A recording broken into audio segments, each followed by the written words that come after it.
Nasabi ko na nga ba? Sabi ko months ago, bago pa itong tagbagyo, habang lubog na sa baha yung mga Pinks at loyalist dahil sa flood control corruption, impeach Sara pa rin ang sinisigaw at nasa placard.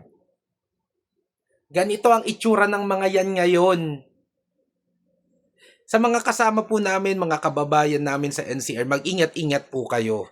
Habang kami ay lumalaban sa flood control corruption at gusto namin, yan ang unahin. Ang Unipink po, ang mga Pinks at ang mga loyalist, ang gusto nila, unahin i-impeach si Inday Sara.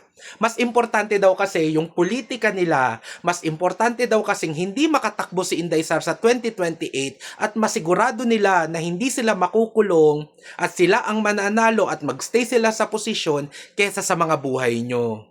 So mga Pinks, impeach Inday Sara muna bago yung buhay ng mga kababayan natin. Pro-Philippines? Pro-Philippines? Talaga ba? So paano na? Asa na yung angat buhay? Kasi kung willing pala kayong ilagay sa ganitong sitwasyon ang mga kababayan natin, dapat yung angat buhay nyo. Sagip agad.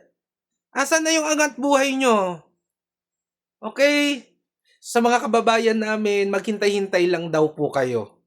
Unahin daw muna nila na pabagsakin ang mga Duterte kaysa iangat kayo sa baha sa ganitong sitwasyon. Habang kami, sigaw ng sigaw na ang dapat gawin ay unahin ang korupsyon dyan sa flood control na hindi lang naman kami ang makikinabang kung sakaling aayusin sana, kung inayos sana bago itong tag-ulan na to. Pati ang mga Pinks, pati ang mga loyalist, buong Pilipino ang makikinabang kapag inayos itong flood control corruption.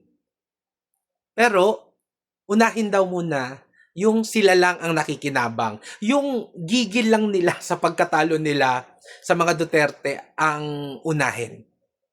Yung feelings daw muna nila. Yung pamumulitika daw muna nila. Mga Pinks, paano natin isasalba ang Pilipinas ngayon? Paano natin isasalba ang mga kababayan natin sa NCR at iba pang parte ng Luzon? Mga taga-Norte, kamusta? Dasal na lang. Dasal na lang daw ang i-offer sa inyo.